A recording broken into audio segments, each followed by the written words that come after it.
வணக்கம். தலைநகரம் நிகழ்ச்சியை வழங்குவதற்காக மைத்திலி.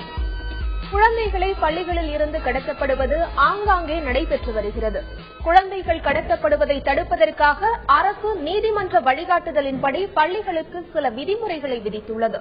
இதனை பள்ளிகள் முறையாக பின்பற்றுகின்றனவா, தற்பொழுது நடைமுறையில் எத்தனை பள்ளிகள் இந்த விதிமுறைகளை கடைபிடித்து வருகின்றன என்பதை இன்றைய நிகழ்ச்சியில் நாம் பார்க்க இருக்கிறோம். இதற்காக களத்தில் இருந்து தகவல்களை தர காத்திருக்கிறார் செய்தியாளர் தங்கமணி. முதலில் இது குறித்த ஒரு செய்தி தொகுப்பை பார்ப்போம். சென்னையில் சில மாதங்களுக்கு முன் தனியார் பள்ளி வாகனத்தின் ஓட்டுநரே மாணவனை கடத்திய சம்பவம் பரபரப்பை ஏற்படுத்தியது. இச்சம்பவத்தை தொடர்ந்து அனைத்து பள்ளிகளிலும் பாதுகாப்பு ஏற்பாடுகளை உறுதி செய்ய வேண்டும் என தமிழ்நாடு காவல்துறை உத்தரவிட்டிருந்தது. தனியார் பள்ளி நிர்வாகிகள், ஆசிரியர்கள் ஆகியோரிடத்தில் சென்னை காவல்துறை கூடுதல் ஆணையர் ராஜேஷ் தாஸ் தலைமையில் ஆலோசனை கூட்டம் நடைபெற்றது. இதில் பள்ளியில் மாணவர்களுக்கு பாதுகாப்பை உறுதி செய்வது தொடர்பான அம்சங்கள் குறித்து விவாதிக்கப்பட்டது. பள்ளிக்கு வந்தபின் ஒரு மாணவனின் பாதுகாப்பு என்பது பள்ளி நிர்வாகத்தையே சாரும் என கூட்டத்தில் காவல்துறையினர் வலியுறுத்தினர். குறிப்பாக அனைத்து பள்ளிகளிலும் கண்காணிப்பு கேமராக்கள் பொருத்தப்பட வேண்டும் என ஆலோசனை கூட்டத்தில் பள்ளி நிர்வாகிகளுக்கு உத்தரவிடப்பட்டது. இரண்டாவது முறையாக நடந்த மற்றொரு ஆலோசனை கூட்டத்தில் ஜனவரி 7ஆம் தேதிக்குள் அனைத்து பள்ளிகளிலும் கண்காணிப்பு கேமராக்கள் பொருத்த வேண்டும் என சென்னை மாநகர காவல்துறை உத்தரவிட்டிருந்தது. ஆனால் கணிசமான பள்ளிகள் இந்த உத்தரவை நடைமுறைப்படுத்தவில்லை என கூறப்படுகிறது. சென்னையில் 800க்கும் மேற்பட்ட தனியார் பள்ளிகள் உள்ளன. அரசு மற்றும் அரசு உதவி பெறும் பள்ளிகள், மாநகராட்சி பள்ளிகள் என மொத்தம் 562 பள்ளிகள் உள்ளது. ஆனால் இதில் பெரும்பாலான பள்ளிகளில் கண்காணிப்பு கேமராக்கள் பொருத்தப்படவில்லை. தனியார் பள்ளிகள் ஓரளவிற்கு கண்காணிப்பு கேமராக்கள் பொருத்தி இருந்தாலும் அரசு பள்ளிகளின் நிலைமை மோசமாக உள்ளது. சென்னை விருகம்பாக்கத்தில் உள்ள ஜெயகோபால் கரோடியா அரசு பள்ளியில் மட்டுமே கண்காணிப்பு கேமரா பொருத்தப்பட்டுள்ளது குறிப்பிடத்தக்கது. கேமரா பொருத்த குறைந்தபட்சம் 30,000 முதல் 1 லட்சம் ரூபாய் வரை செலவாகும் என்பதால் தனியார் பள்ளிகள் வெத்தனம் காட்டி வருகின்றன. மாணவர்களின் பாதுகாப்பை கருதி காவல்துறை பிறப்பித்த உத்தரவை போதிய நிதி ஆதாரம் இல்லாததால் அரசு பள்ளிகள் இத்திட்டத்தை கிடப்பில் போட்டுள்ளன. மாணவர்களின் பாதுகாப்பை கருத்தில் கொண்டு கண்காணிப்பு கேமராக்களை பொருத்த வேண்டும் என வலியுறுத்தப்பட்டது. ஆனால் பள்ளி நிர்வாகங்களின் மெத்தன போக்கால் மாணவர்களின் பாதுகாப்பு என்பது கேள்விக்குறியாகவே உள்ளது. குழந்தைகள் கடத்தப்படுவதை தடுக்க அரசு சார்பில் பள்ளிகளுக்கு சில விதிமுறைகள் விதிக்கப்பட்டன.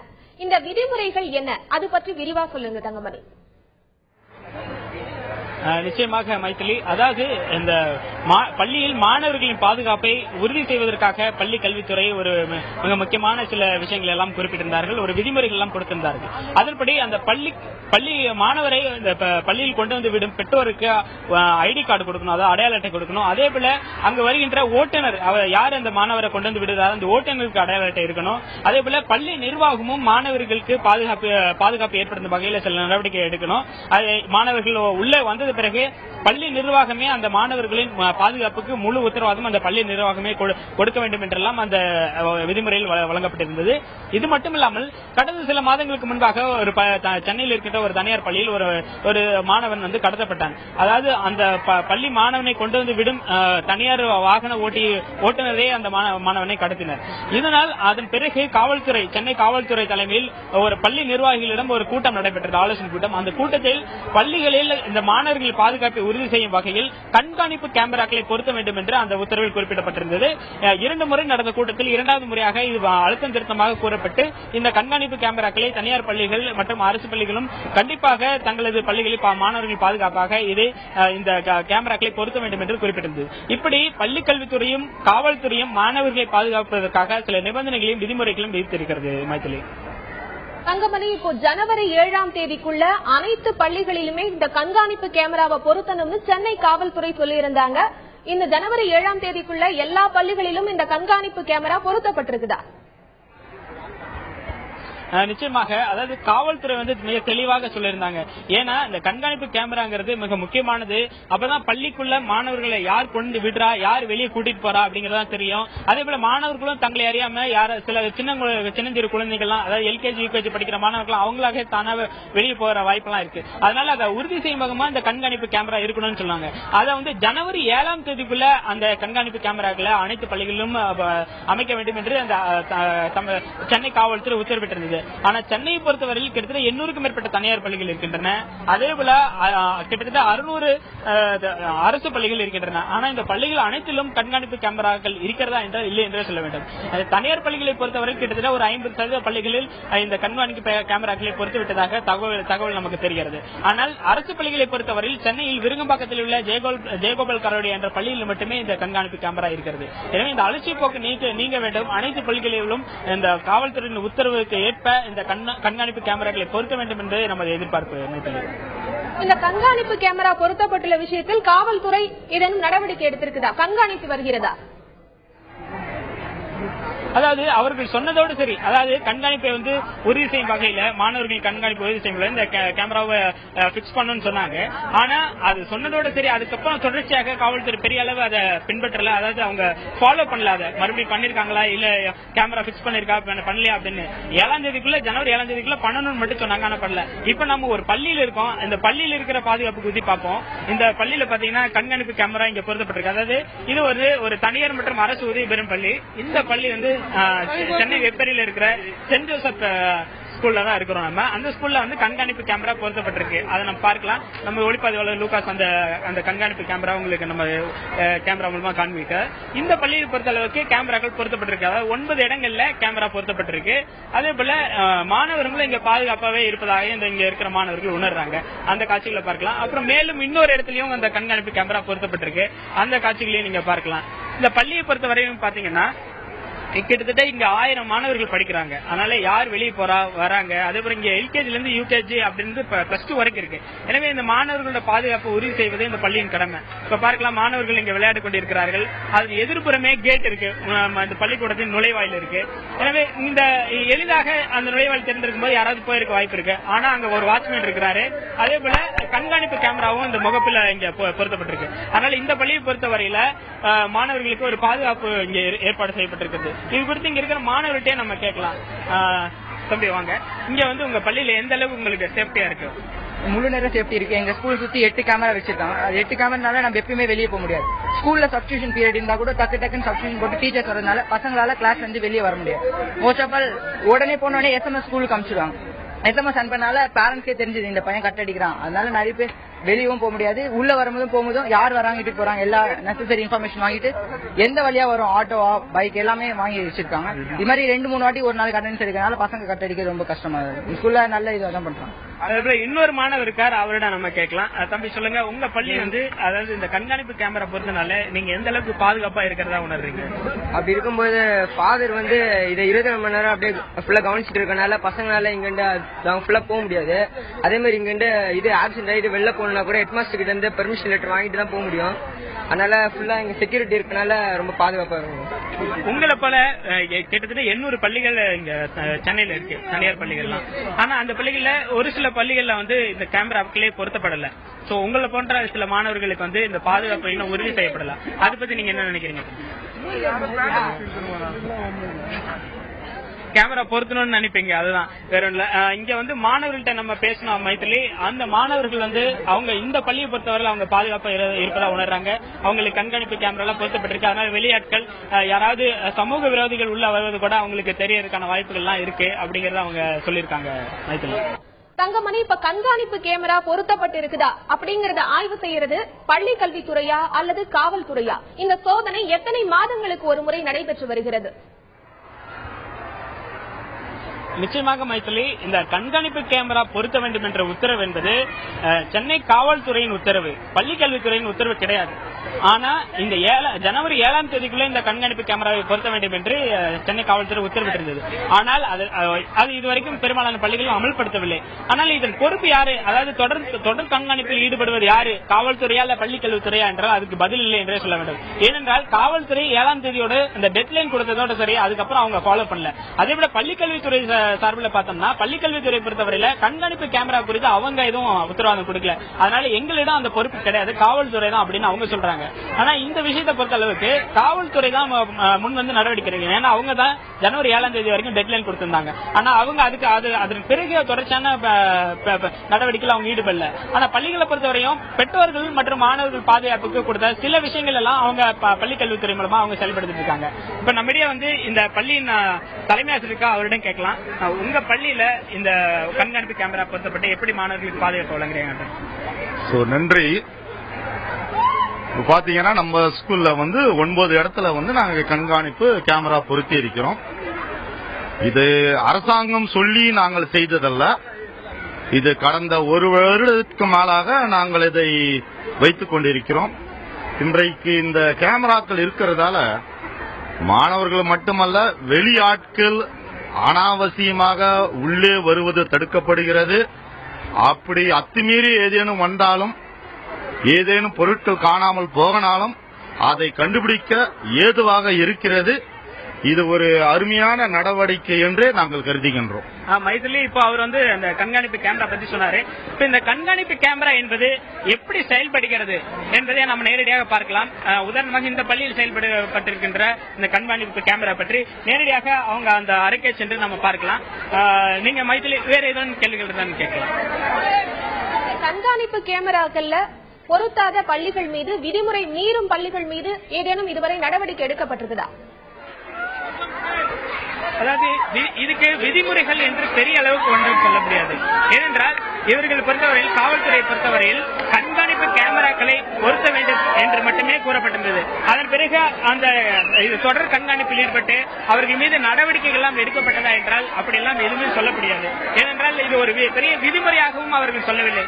இந்த 7ஆம் தேதிக்குள்ள மாணவர்கள் நலன் கருதி பரஸ்பரமாக இந்த தகவலை காவல்துறை வெளியிட்டிருந்தது. ஆனால் அதற்கான முயற்சி பெரும்பாலான கிட்டத்தட்ட ஒரு 50% பள்ளிகள் எடுத்திருந்தன. ஆனால் அதில் மேலும் 50% பள்ளிகள் அந்த முயற்சி எடுக்கவில்லை. இப்போது நம்ம அந்த கண்காணிப்பு கேமரா இருக்கின்ற அறைக்குள் நம்ம வந்திருக்கின்றோம். அந்த இதை நம்ம பார்க்கலாம். இங்க 9 கேமரா செட்டப்புடன் இந்த கண்காணிப்பு கேமரா இந்த பள்ளியில் இயங்கிட்டு இருக்கு. அது பார்க்கலாம். மைத்திலி இங்க நேரடியாக பார்க்கலாம். 4 கட்டங்களாக இருக்கிறது. முதல் கட்டத்தில் மாணவர்களோட அந்த கிரவுண்ட், அதாவது அவங்க அந்த கேட்ல இருந்து அந்த பள்ளி மாணவர்கள் விளையாடக்கூடிய பகுதிகள் எல்லாம் அந்த கண்காணிப்பு கேமரால காட்டப்படுது. இரண்டாவது பள்ளியின் உள்ளறை, உள்ள மாணவர்கள் எவ்வாறு இருக்காங்க, அவங்க கண்காணிப்பு, அவங்க ஏதாவது பள்ளி வகுப்பறையிலிருந்து வெளியே வந்தா அது கண்காணிக்கலாம். அந்த நேரா அந்த லைன் அப்படியே இருக்கும், அந்த பார்க்கலாம் நம்ம. அதே போல இன்னொரு பள்ளியுடைய இன்னொரு பகுதியை அந்த 3வது கட்டத்தில் பார்க்கலாம். அதே போல பள்ளியோட பின்பகுதி நம்ம 4வது கட்டத்தில் பார்க்கலாம். இப்படி இங்க இது கரஸ்பாண்டன்ட் ஒரு அறை, இதுல ஒரே நேரத்தில் 4 பகுதிகளையும் கண்காணிக்கிற நிலை இருக்கிறது. அதே போல பார்த்தோம்னா இங்க இந்த இதை பொறுத்தவரையில 9 இடங்களிலும் கேமரா பொருத்தப்பட்டிருக்கு. அந்த 9 இடங்களிலும் இங்கிருந்தே மாத்தி மாத்தி அவங்க செயல்படுத்தலாம். அதுபோல இங்க தலைமை ஆசிரியர் இருக்காது, அவர்கிட்ட கேட்கலாம். சார், நீங்க அந்த இது சுவிட்ச் ஆன் பண்ணி காமிங்க, எப்படி இது பண்றீங்கன்னு சொல்லி. இப்பொழுது பாத்தீங்கன்னா இது 4 கேமரா இருக்குது. இது வெளியே கிரவுண்ட்ல போக்கஸ் பண்ணி இருக்கிறோம். இது நம்ம இங்க ஸ்கூல் ஃப்ரண்ட்ல இருந்து வெளியில கிரவுண்ட்ல விளையாடுறத பார்க்கலாம். அது கேட் வரைக்கும் இருக்குது. அதே மாதிரி அந்த சைடு இன்னொன்னு இருக்குது, அது இங்க வர்றதில்ல. இது பாத்தீங்கன்னா எங்களுக்கு மேல காரிடர்ல பசங்க வர்றது, மூவ்மெண்ட் வர்றது போறது அது இருக்கிறது. இதுக்கு பக்கத்துல பாத்தீங்க அப்படின்னா எங்களுக்கு கம்ப்யூட்டர் லேப்ல அங்க இருக்குது. கம்ப்யூட்டர் லேப் அந்த சைடு, இது கம்ப்யூட்டர் லேப் அண்ட் காரிடர். இது அந்த சைடு பில்டிங் பாத்தீங்கன்னா மொத்தம் இது மாதிரி 9 இது இருக்கு சார். இங்க 9 கேமராக்கள் இருக்கிறது. இது பாத்தீங்கன்னா கரஸ்பாண்டன்ட் ரூம்ல மீதி 5 கேமரா அங்க ஆபரேட் பண்றோம். இதோட அட்வான்டேஜ் பாத்தீங்க அப்படின்னா இது எல்லாமே ரெக்கார்ட் ஆகுது. ஒண்ணு, நம்ம ஏதாவது ஒரு அசந்தா இப்ப வந்தாதான் நம்ம அதை ரீப்ளே பண்ணி நம்ம பார்க்க போறோம். நம்ம வெளியில இருந்தாலும் இது எல்லாமே இன்டர்நெட் கனெக்டட்ன்றதால நம்ம எங்க இருந்தாலும் அதை பாக்குறதுக்கான ஒரு வசதி அருமையா இருக்கு சார். இப்ப நீங்க நீங்க வேலை விஷயமா வெளியே இருக்கும்போது, வீட்டுல இருக்கும்போது கூட நீங்க பள்ளியை கண்காணிக்க முடியுமா? கண்டிப்பா நம்ம பார்க்கலாம். எங்களுக்கு ஒரு பிளஸ் பாயிண்ட் என்னன்னா, நம்ம கரஸ்பாண்டன்ட் இங்கே இருக்கிறதால எனி டைம் 24 ஹவர்ஸும் அவருக்கு அக்சஸ் பாத்துக்கினே இருக்கிறாரு. நம்ம வெளியில இருந்தா கூட correspondent always 24 hours available. He has got access. நன்றி சார். மைத்திலி, இப்போ இந்த தலைமை ஆசிரியர் பேசணும். அவங்க பள்ளியில இருந்த அந்த கண்காணிப்பு கேமரா அறை பற்றியும் நம்ம பார்த்திருக்கோம். அந்த அறை எந்த அளவுக்கு செயல்படுது, மாணவர்களை எப்படி கண்காணிக்கிறாங்க அப்படின்னு பார்த்திருக்கோம். இது போல அனைத்து பள்ளிகளிலும் வர வேண்டுங்கிறதான் கல்வியாளர்களோட கோரிக்கையா இருக்கு. ஆனா இப்ப பார்த்தோம்னா ஒரு 50% பள்ளிகள் மட்டுமே இருக்கு. மேலும் பல பள்ளிகள்ல உருவாகணுங்கிறதா நம்மளுடைய எதிர்பார்ப்பு. மைத்திலி, தொடர்ந்து பேசலாம் தங்கமணி. தமிழ்நாடு ஆசிரியர் சங்க தலைவர் திரு அருமைநாதன் அவர்களிடம் பேசுவோம். சார், இப்ப பள்ளிகள்ல குழந்தைகள் கடத்தப்படுவதை தடுப்பதற்காக கண்காணிப்பு கேமராக்கள் பொருத்த வேண்டும் சொல்லியிருக்கிறாங்க. காவல்துறையும் அரசும் சொல்லியிருக்கிறாங்க. இது குறித்து உங்களுடைய கருத்து என்ன? ஏன்னா பெரும்பாலான பள்ளிக்கூடத்துல அது வந்து இன்னும் பொறுத்தல. ஏன்னா ஜனவரி மாசத்தோட பொருத்தணும் அப்படிங்கறதுதான் அரசுடைய அறிவுறுத்தல், காவல்துறை அறிவுறுத்தல். ஆனா பெரும்பாலான பள்ளிக்கூடங்கள் அது வந்து பொருத்தப்படல. ஏன்னா அது வந்து நிறைய செலவாகும் அப்படிங்கறதுக்காக வந்து நிறைய பள்ளிக்கூடங்கள் வந்து யோசிக்கிறாங்க. அப்படியே அவங்க பொறுத்தனால என்ன பண்ணுவாங்கன்னா மாணவர்கிட்ட தான் வந்து வசூல் பண்ணணும். அதனால நாங்க என்ன சொன்னா அரசே வந்து ஒரு மானிய விலையில வந்து இந்த பள்ளிகளுக்கு எல்லாம் வந்து ஒரு கேமராவை பொறுத்தவரை வழங்கினா கொஞ்சம் சௌகரியமா இருக்கும் அப்படிங்கறதா. பட் எங்களை பொறுத்து எங்களுடைய தமிழ்நாடு மாணவர் பெற்றோர் நலச்சங்கத்தின் சார்பா நாங்க வலியுறுத்தி என்பதெல்லாம் வெறும் கேமரா பொறுத்தது மட்டும் பள்ளியில மாணவர்களுக்கு வந்து பாதுகாப்பை வழங்காது. அது வந்து ஒரு குற்றம் நடந்த ஒரு பாடு கண்டுபிடிக்கிறதுக்கு வேணா அது வந்து பயன்படுமே வெளியே, பட் குற்றத்தை தடுப்பதற்கு பயன்படாது. அதனால கல்வித்துறை வழங்கியிருக்க அறிவுரை என்னன்னு கேட்டீங்கன்னா ஒவ்வொரு பள்ளிக்கூடத்திலையும் அந்தந்த கிளாஸ் டீச்சரு ஒவ்வொரு மாணவரையும் கண்காணித்து அவர்கள் வீட்டுக்கு போறவரை கூட இருந்து அவங்க அனுப்பி வைக்க வேண்டியதுதான் எஜுகேஷன் டிபார்ட்மெண்ட் இன்ஸ்ட்ரக்ஷன். அது அதுதான் வந்து ஃபுல் ப்ரூஃபா இருக்க முடியுமே இல்லையா. இந்த மிஷினை நம்பி பாதுகாப்பு வைப்பது என்பதெல்லாம் வந்து சரியான நடைமுறைக்கு வராது என்பதுதான். ஆகவே ஒவ்வொரு பள்ளியிலும் அந்தந்த கிளாஸ் டீச்சர்ஸ் அந்தந்த மாணவர்கள் வந்து அவர்கள் அந்த கிளாஸ் விட்டு போறவரை பொறுப்பா இருந்து அவர்களை வழி அனுப்பி நடக்கணும். ஏன்னா அவங்களுக்கு தான் பெற்றோர்கள் தெரியும். சோ அந்த மாதிரி முறைகள் கடைபிடிக்காத மட்டும்தான் இந்த மாணவர்கள் இருந்து கடத்துவது என்பதெல்லாம் சரியாக இருக்கும். ஆனால் கேமரா வைப்பது என்பது ஒரு கூடுதலான பாதுகாப்பாக இருக்கும் என்பதுதான் எங்களுடைய கருத்து. சார், இப்போ பள்ளிகள் ஏசி வசதி கொண்ட அறைகள், ஏசி வசதி கொண்ட குளிர்சாதன வசதி கொண்ட கார்கள், இதுல காட்டும் அக்கறையை குழந்தைகள் நலனில் காட்டுகிறதா? அப்படிலாம் கிடையவே கிடையாது. நாங்க எங்களுடைய பெற்றோர் மாணவர் சங்கத்தினுடைய குற்றச்சாட்டு அதுதான் அவங்களுக்கு. அதாவது அவங்க வந்து எப்படி வந்து பண்ணி வியாபாரத்தை பெருக்கிறது அப்படிங்கறது அவங்களுடைய நோக்கம். இப்ப ஏசி பண்றது அல்லது வேற ஏதாவது ஒரு செக்டர்ஸ் வந்து இம்ப்ரூவ் பண்றது, இல்ல ஆடம்பரமான ஆண்டுகள், இதெல்லாம் எதுக்கு பயன்படுது கேட்டீங்கன்னா பெற்றோர்களை தன் பக்கம் இழுத்து பள்ளியில வந்து சேர்க்கிறதுக்கு பயன்படக்கூடிய வகையில தான் அவங்களுடைய உள்ள நோக்கம்லாம் போகும் வெளியே. மாணவனுடைய பாதுகாப்பு அல்லது மாணவனுடைய படிப்பு அக்கறை அப்படிங்கறதெல்லாம் கிடையவே கிடையாது. ஏன்னா அவங்க வெளிப்படையாவே என்ன சொல்றாங்க, நாங்க வந்து வியாபாரத்துக்காக தான் அந்த பள்ளி நிறுவனம் நடத்துறப்ப வெளிப்படையா அவங்க சொல்றாங்க. அப்ப அப்படி நோக்கம் இருக்கும்போது அவருடைய நோக்கம் எதை நோக்கி அவருடைய நோக்கம்லாம் போகும், எப்படி மாணவர்களை இழுப்பது, எப்படி பெற்றோர் இழுப்பது அப்படிங்கிற மாதிரி தான் இருக்கும். அதனால அது நேச்சுரல் தான் அவங்க பண்றது எல்லாமே. சார், இப்ப குழந்தைகள் பாதுகாப்பில் பெற்றோர்களுக்கு சில அறிவுரைகளை வந்து அரசு வழங்கி இருக்கு. இந்த அறிவுரைகளை பெற்றோர்கள் முறையாக பின்பற்றுகிறார்களா? இல்ல அப்படி பின்பற்றாலும் சொல்ல முடியாது, நான் சொல்ல முடியாது. ஏன்னா முழுக்க முழுக்க பெற்றோர் சார்பும் குறைகள் வந்து இருக்கு. ஏன்னா அதுக்கு வந்து இன்னும் என்ன விழிப்புணர்வு இன்னும் வந்து பெற்றோருக்கு மத்தியில் என்ன வரல. அவங்க என்ன நினைக்கிறாங்க, பிள்ளைய கொண்டு விட்டுட்டா போதும், அதுக்கு மேல பள்ளிக்கூடமே எல்லாத்தையும் பாத்துக்கிறோம் அப்படிங்கிற மாதிரி மனநிலையில தான் இன்னைக்கு வந்து இருக்கிறாங்க. ஆனா இன்னைக்கு மாறிய சூழ்நிலை, கல்வி சூழ்நிலை வந்து நிறைய பொறுப்பு வந்து பெற்றோர்களுக்கு தான் வந்துருச்சு. இப்ப கல்வி உரிமை சட்டம் எல்லாம் வந்த ஒருபாடு பாத்தீங்கன்னா ஆசிரியரோட பெற்றோர்களுக்கு தான் அதிகமான பொறுப்பு வந்து வந்திருக்கு. அதனால பெற்றோர்களும் இன்னும் கொஞ்சம் கூடுதலா கவனம் செலுத்தி அந்த மாணவர் தங்களுடைய குழந்தையுடைய பாதுகாப்புல வந்து கூட கவனம் எடுக்க வேண்டும் என்பதுதான் எங்களுடைய கருத்து. உங்கள் தகவல்களுக்கு நன்றி திரு அருமைநாதன். தங்கமணி, இப்போ சிசிடிவி கேமரா எல்லா பள்ளிகளையும் பொருத்தி இருக்கணும், ஜனவரி 7ஆம் தேதிக்குள்ள பொருத்தி இருக்கணும்னு காவல்துறை சொல்லியிருந்தாங்க. ஆனா ஜனவரி 7ஆம் தேதிக்குள்ள பொருத்தி இல்லாத பள்ளிகள் மீது காவல்துறையோ அரசோ என்ன விதமான நடவடிக்கைகளை எடுக்க முடியும்? நடவடிக்கைகள் அப்படின்னு பார்த்தோம்னா அவங்க கண்டிப்பா, ஏன்னா காவல்துறை இது உத்தரவாக பிறப்பித்திருந்தார்கள். எனவே அந்த எந்த பள்ளியெல்லாம் இந்த உத்தரவை அமல்படுத்தவில்லையோ அந்த பள்ளிகள் மீது உரிய நடவடிக்கை எடுக்கலாம், அவர்கள் கிரிமினல் நடவடிக்கை கூட எடுக்கலாம். ஏன்னா இது பள்ளியோட மாணவர்களுடைய மிக முக்கியமான பாதுகாப்பு சம்பந்தப்பட்ட பிரச்சனை. இந்த பாதுகாப்பில் அந்த பள்ளிகள் அலட்சியமாக இருந்தால் கண்டிப்பாக அந்த பள்ளி நிர்வாகியின் மீது காவல்துறை உரிய நடவடிக்கை எடுக்கலாம். ஏனென்றால் அவர்கள் ஏற்கனவே தெளிவாக தெரிவித்துவிட்டார்கள், ஜனவரி 7ஆம் தேதிக்குள் அனைத்து பள்ளிகளிலும் இந்த கண்காணிப்பு கேமராக்களை பொருத்த வேண்டும் என்று. ஆனால் இது ஒரு பரஸ்பரம், ஒரு பெரிய எழுத்துப்பூர்வமாக இல்லாமல் பரஸ்பரம் அவர்களுக்கு அந்த நிர்வாகிகளும் தெரிவிக்கப்பட்டது. அதனால் பெரும்பாலான பள்ளிகள் அலட்சிய போக்கை கடைபிடிக்கின்றன. ஆனால் காவல்துறை நினைத்தால் இது மிகவும் கடுமையான நடவடிக்கை மூலமாக மேலும் இதை அமல்படுத்துவதற்கு காவல்துறை எந்த மாதிரியான நடவடிக்கை எடுப்பதற்கும் அவர்களுக்கு அதிகாரம் உண்டு. எனவே இந்த பிரச்சனை மீண்டும் பெரிதானால் அவர்கள் காவல்துறையினர் நடவடிக்கை என்பது மிகவும் தீவிரமாகும், அவர்களது நடவடிக்கை என்பது கடுமையாகும் என்பது நிதர்சனமான உண்மை. மைத்திலி தங்கமணி, இப்போ குழந்தைகளை பள்ளிகளுக்கு பெற்றோர்கள் அழைத்து வருவது, கொண்டு போய் விடுவது, இது தொடர்பாக அரசு பெற்றோர்களுக்கு சில அறிவுரைகளை வழங்கி இருக்குது. இந்த அறிவுரைகளை பெற்றோர்கள் பின்பற்றுகிறார்களா? பெற்றோர்களை பொறுத்தவரையில் இந்த கண்காணிப்பு கேமரா விஷயத்திலேயே நம்ம பெற்றோர்களை நேரடியா அவங்களை குற்றம் சாட்டலாம். ஏன்னா எந்த பள்ளியில கண்காணிப்பு கேமரா பொருத்தப்படலையோ அந்த பள்ளியில அந்த பெற்றோர்கள் நேரடியா போய் முறையிடணும். என்னோட பையன் படிக்கிற பள்ளியில இந்த பள்ளியில நான் உங்களுக்கு படிக்க அனுப்புறேன், காவல்துறை உத்தரவுப்படி நீங்க கண்காணிப்பு கேமராவை ஏன் பொருத்தலன்னு பெற்றோர்களே முறையிடலாம். பெற்றோர்களே தானாக முன் முறையிடுவதெல்லாம் ரொம்ப குறைவா இருக்கு. எனவே அவர்கள் அந்த பள்ளிக்கு நேரடியாக சென்று அவர்கள் படிக்கும் அந்த மாணவர்கள் படிக்கும் இடத்தில் அவர்களுக்கு அந்த மாணவர்களுக்கு பாதுகாப்பு இருக்கிறதா என்பதை பெற்றோர்கள் உறுதி செய்ய வேண்டும். இது பள்ளிக்கல்வித்துறை ஒரு அரசாணையிலேயே மிக தெளிவாக குறிப்பிட்டிருந்தது. பெற்றோர்களுக்கு முழு சுதந்திரம் இருக்கிறது. அதாவது அந்த மாணவர்களின் பாதுகாப்பு குறித்து நடவடிக்கை எடுப்பதற்கு அவர்கள் பாதுகாப்பை உறுதி செய்வதற்கு பெற்றோர்களுக்கு முழு சுதந்திரம் இருக்கிறது.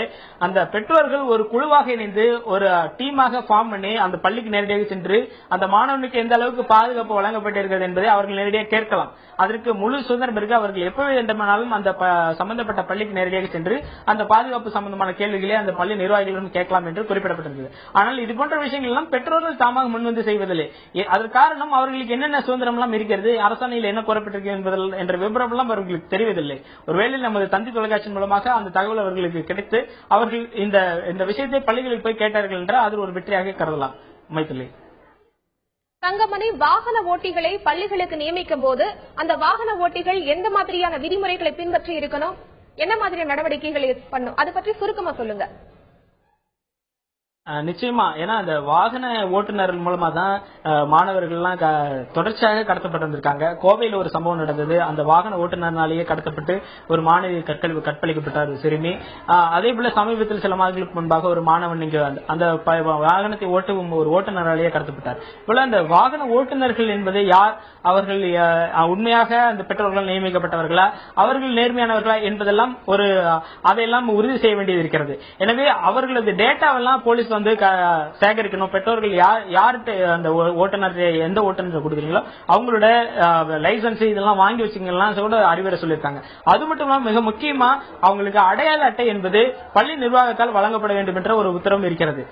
அந்த ஓட்டுநர் வரும்போது பள்ளிக்குள்ள மாணவனை கூட்டு வரும்போது பெரும்பாலும் தமிழ்நாட்டில் இந்த மெட்ரிகுலேஷன் ஸ்கூல்ஸ் எல்லாம் படிக்கிற குழந்தைகள் அந்த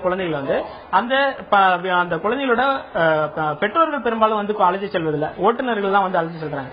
அந்த சமயத்துல அவங்க அந்த அடையாள அட்டை காண்பிக்கணும் அப்படின்னு அந்த பள்ளிக்கல்வித்துறை உத்தரவிட்டு இருந்தது. அந்த நடைமுறை பள்ளிகள் தான் அதை செயல்படுத்தணும். ஆனா பெரும்பாலும் செயல்படுத்தலங்கிறது தான் உண்மையா இருக்கு. மைத்திலி, உங்கள் தகவல்களுக்கு நன்றி தங்கமணி. ஆடம்பரத்திற்காகவும் பகட்டிற்காகவும் கட்டணங்களை உயர்த்தி மற்ற பள்ளிகளில் இருந்து தங்களை வேறுபடுத்தி காட்ட பல்வேறு வசதிகளை செய்யும் பள்ளிகள் குழந்தைகள் நலனில் போதுமான கவனம் செலுத்துவதில்லை என்பதே நமக்கு கிடைத்த தகவலாக உள்ளது. அரசு இந்த விஷயத்தில் கவனத்தில் கொண்டு கண்காணிக்க குழு அமைக்க வேண்டும் என்பதும், அதே நேரத்தில் பெற்றோர்களும் தங்கள் குழந்தை நலனில் விழிப்புணர்வுடன் இருக்க வேண்டும் என்பதும் அனைவரின் கோரிக்கையாகவும் நமது கோரிக்கையாகவும் உள்ளது. மீண்டும் ஒரு தலைநகரம் நிகழ்ச்சியில் சந்திப்போம். வணக்கம்.